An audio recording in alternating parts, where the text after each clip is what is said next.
اپنے شو M B G speech کے ساتھ بلال غوری آپ کی خدمت میں حاضر ہے۔ D G I S I کی تعیناتی کے حوالے سے بحران پیدا ہونے کے بعد وزیر اعظم عمران خان اور army chief general Qamar Javed Bajwa کا پہلی بار کسی اجلاس میں آمنا سامنا ہوا ہے۔ یہ اجلاس تھا دراصل national command and operation centre یعنی NCOC کا، جس میں ایک ہی چھت تلے نہ صرف وزیر اعظم عمران خان اور army chief general Qamar Javed Bajwa موجود تھے، بلکہ اس اجلاس میں جنرل فیض حمید نے بھی بطور D G I S I شرکت کی، کیونکہ ابھی تک D G I S I کا منصب لیفٹیننٹ جنرل فیض حمید ہی سنبھالے ہوئے ہیں۔ اس اجلاس میں جس میں وزیر اعظم اور آرمی چیف کا آمنا سامنا ہوا، اس اجلاس میں وزیر اعظم عمران خان نے جو افواج پاکستان کے لیفٹیننٹ جنرل حمود الزماں ہیں انہیں سوینئر پیش کیا، کیونکہ وہ national command and operation centre کے کوآرڈینیٹر کی حیثیت سے کام کر رہے تھے اور آج وہ جو ہے ریٹائر ہو گئے، تو انہیں وزیر اعظم عمران خان نے ایک سوینئر پیش کیا۔ اس کے علاوہ ایک اور اہم خبر جو ہے وہ یہ ہے کہ بتایا جا رہا ہے، ایک بار پھر بتایا جا رہا ہے کہ D G I S I کی تعیناتی کے حوالے سے جو سمری ہے وہ پرائم منسٹر آفس میں پہنچ چکی ہے۔ اس سے پہلے بھی ایک بار یہ بتایا گیا تھا، پرائم منسٹر آفس کے ذرائع کے حوالے سے دعویٰ کیا گیا تھا کہ سمری وزیر اعظم آفس کو موصول ہو گئی ہے، لیکن اس کے بعد جو GHQ کے ذرائع ہیں انہوں نے اس بات کی تردید کی اور بتایا تھا کہ جی اس طرح کی کچھ سمری بھیجی ہی نہیں گئی، تو وزیر اعظم آفس میں سمری وصول ہونے کا کوئی جو ہے سوال ہی نہیں پیدا ہوتا۔ تو اب ایک بار پھر جو ہے وہ بتایا جا رہا ہے اور ساتھ میں یہ بھی بتایا جا رہا ہے کہ اس بار جو خبر ہے وہ بہت پکی ہے، مصدقہ ہے، اور وہ خبر یہ ہے کہ سمری جو ہے D G I S I کی تعیناتی کے حوالے سے وہ وزیر اعظم آفس کو موصول ہو گئی ہے۔ دوسری طرف جو لیفٹیننٹ جنرل ندیم انجم ہیں جو کراچی کے کور کمانڈر ہیں اور جنہیں 6 اکتوبر کو ISPR کے پریس نوٹ کے مطابق D G I S I تعینات کیا گیا تھا، انہوں نے فیئر ویل جو میٹنگز ہیں، فیئر ویل جو ڈنر ہیں وہ لینا انہوں نے شروع کر دیے ہیں۔ لیفٹیننٹ جنرل فیض حمید جنہیں پشاور کا کور کمانڈر لگایا گیا تھا، وہ بھی پشاور کور کا چکر لگا کر جو ہے وہ آ چکے ہیں، لیکن تاحال یہ واضح نہیں کہ یہ اونٹ کس کروٹ بیٹھے گا اور کسے جو ہے D G I S I تعینات کیا جائے گا، اور یہ جو نوٹیفیکیشن جس کا بہت شدت سے انتظار کیا جا رہا ہے، یہ نوٹیفیکیشن کب سامنے آئے گا۔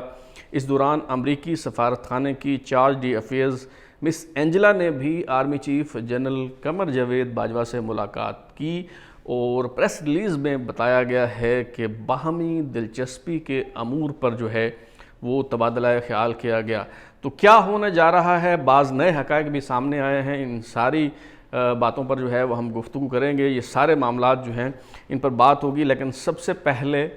میں آپ کو یہ خبر دینا چاہتا ہوں کہ یہ جو ہائیبرڈ نظام ہے، جو سسٹم ہے، جس کو میں پہلے اپنے ایک شو میں بتا چکا ہوں کہ جو 3 کرنل ہیں وہ اس سارے سسٹم کو جو ہے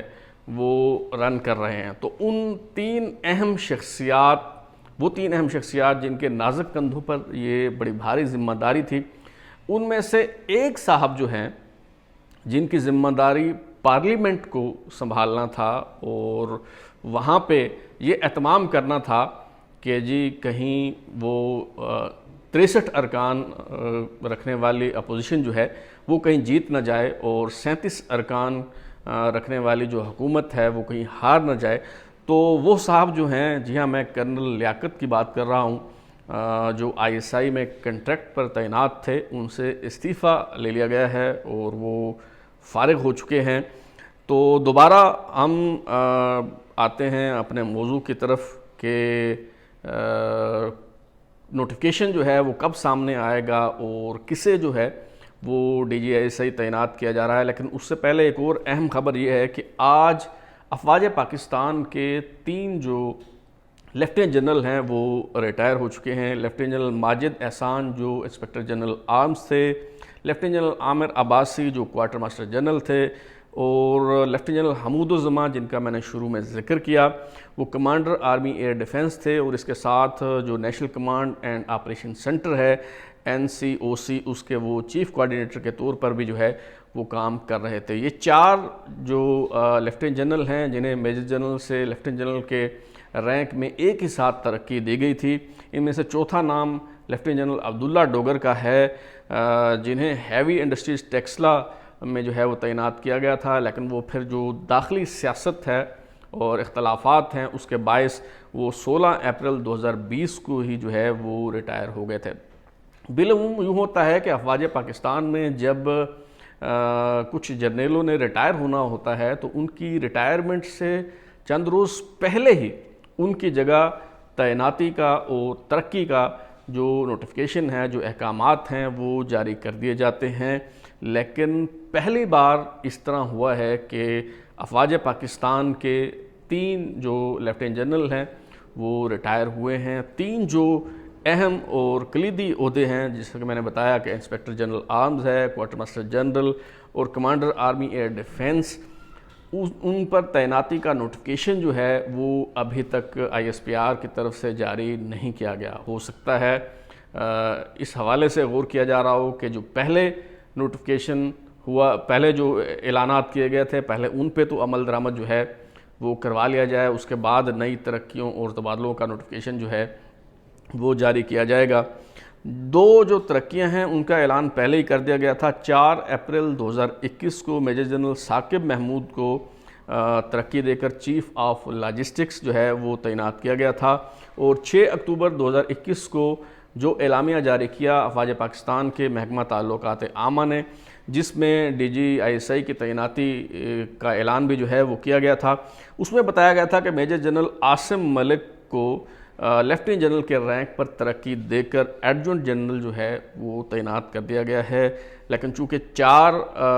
جو جرنیل ہیں وہ فارغ ہوئے ہیں، تو اس کا مطلب یہ ہے کہ 2 ابھی جو پروموشنز ہیں وہ باقی ہیں، یہ فیصلہ کیا جانا جو ہے وہ باقی ہے۔ بہت سے جو میجر جنرل ہیں وہ ترقی کے منتظر ہیں۔ مثال کے طور پہ جو اس وقت DGMO ہیں میجر جنرل نعمان زکریا، وہ بھی ترقی کے جو ہے وہ منتظر ہیں، لیکن پہلی بار ایسا ہوا کہ افواج پاکستان کے جو جنرلز ہیں ان کی ریٹائرمنٹ پر نئی تعیناتیوں کا جو نوٹیفیکیشن ہے وہ جاری نہیں کیا گیا۔ ایک اہم انکشاف جو ہے وہ سامنے آیا ہے، اور وہ انکشاف کیا ہے عائشہ صدیقہ نے، جنہوں نے شیکر گفتہ کے اخبار دا پرنٹ میں ایک دھماکہ خیز آرٹیکل لکھا ہے جس کا عنوان ہے general Bajwa can bet on Pakistan's divided politics, Imran Khan's defiance will lead to nothing. اس آرٹیکل میں جہاں اور بہت سی جو ہے وہ باتیں ہیں، وہاں لیفٹیننٹ جنرل آصف غفور کے حوالے سے بھی انہوں نے ایک اہم انکشاف کیا ہے۔ اس سے پہلے وزیراعظم کے معاون خصوصی عامر ڈوگر جو ہیں وہ بتا چکے ہیں کہ وزیراعظم عمران خان چاہتے تھے کہ چند ماہ مزید لیفٹیننٹ جنرل فیض حمید DGISI کا منصب جو ہے وہ سنبھالے رکھیں، لیکن اب یہ جو مضمون ہے عائشہ صدیقہ کا، اس میں انہوں نے بتایا ہے کہ اگر لیفٹیننٹ جنرل فیض حمید کو جانا پڑتا ہے، کیونکہ کور کمانڈ کرنا جو ہے وہ بنیادی ضرورت ہے، اس کے بغیر وہ متوقع آرمی چیف کے جو امیدوار ہیں اس فہرست میں بھی ایون وہ شامل نہیں ہو پائیں گے، تو اگر انہیں جانا پڑتا ہے کور کمانڈ کرنے کے لیے تو وزیراعظم عمران خان جو ہیں وہ لیفٹیننٹ جنرل آصف غفور کو DGISI کے طور پر جو ہے وہ دیکھنا چاہتے تھے، دیکھنا چاہیں گے، اور اس کی جو انہوں نے وجہ بتائی ہے وہ بہت دلچسپ ہے۔ عائشہ صدیقہ نے اپنے اس مضمون میں لکھا ہے کہ اس لیے وزیراعظم عمران خان انہیں DGISI کے طور پر جو ہے وہ دیکھنا چاہتے ہیں کہ آصف غفور خود اور ان کی اہلیہ دونوں بشرا بی بی کے مریدین میں شامل ہیں، اس لیے وہ انہیں DGISI کے طور پر جو ہے وہ دیکھنا چاہتے تھے۔ یہ جو انکشاف کیا ہے عائشہ صدیقہ نے، اگرچہ یہ کوئی حیران کن نہیں ہے، اس پر کسی کو حیرت جو ہے نہیں ہونی چاہیے، کیونکہ جب آصف غفور صاحب DGISPR تھے تو جس طرح کی وہ ٹویٹس کیا کرتے تھے، جو ان کا لب و لہجہ ہوتا تھا، جس طرح کی وہ گفتگو کیا کرتے تھے، تو وہ افواج پاکستان کے ترجمان کم اور پی ٹی آئی کے کارکن اور عمران خان کے مداح جو ہے وہ زیادہ محسوس ہوا کرتے تھے۔ تو سمری اب جو ہے وزیراعظم آفس میں موصول ہو چکی ہے، اور جیسا کہ شیخ رشید صاحب نے جو ہے وہ بتایا ہے، کیونکہ وہ گیٹ نمبر 4 کے ترجمان ہیں تو ان کی بات کو نظر انداز نہیں کیا جا سکتا۔ جہاں کہیں شک شبہ ہوتا ہے تو وہاں وہ کنی کترا کے جو ہے وہ نکل جاتے ہیں۔ چند ہفتے پہلے جب ان سے پوچھا گیا تھا، جب یہ تنازع کھڑا ہوا، تو اس وقت انہوں نے کہا تھا کہ جی اس پہ تو فواد چوری صاحب سے پوچھیں، جی میں اس حوالے سے کچھ نہیں کہہ سکتا۔ تو اب اگر شیخ رشید صاحب جو ہیں وہ کہہ رہے ہیں کہ جی آئندہ چند روز میں نوٹیفیکیشن جو ہے وہ ہو جائے گا، تو اس کا مطلب ہے کہ پھر نوٹیفیکیشن ہو جائے گا، اور ابھی چونکہ سمری بھی موصول ہو گئی ہے تو قوی امکان ہے اس بات کا کہ آئندہ چند روز میں جو ہے وہ D G I S I کی تعیناتی کا نوٹیفیکیشن ہو جائے گا۔ لگتا بظاہر یوں ہے کہ ہوگا وہی جس کا اعلان 6 اکتوبر کو آئی ایس پی آر کی طرف سے کیا گیا تھا، یعنی لیفٹیننٹ جنرل ندیم انجم کی بطور ڈی جی ایس آئی تعیناتی کا نوٹیفیکیشن ہی چاروں ناچار جاری کرنا پڑے گا۔ البتہ شاید جو تاخیر کی گئی یا کی جا رہی ہے اس کا مقصد ممکنہ طور پر یہ ہو سکتا ہے کہ روحانیات یا عملیات کے تناظر میں اس بات کا انتظار کیا جا رہا ہو کہ نحوست کے سائے ٹل جائیں، برا وقت جو ہے وہ گزر جائے، اور کسی نیک ساتھ میں اور کسی اچھی گھڑی میں جو ہے وہ نوٹیفیکیشن جاری کیا جائے تاکہ اس کے اثرات جو ہیں وہ کم سے کم ہوں۔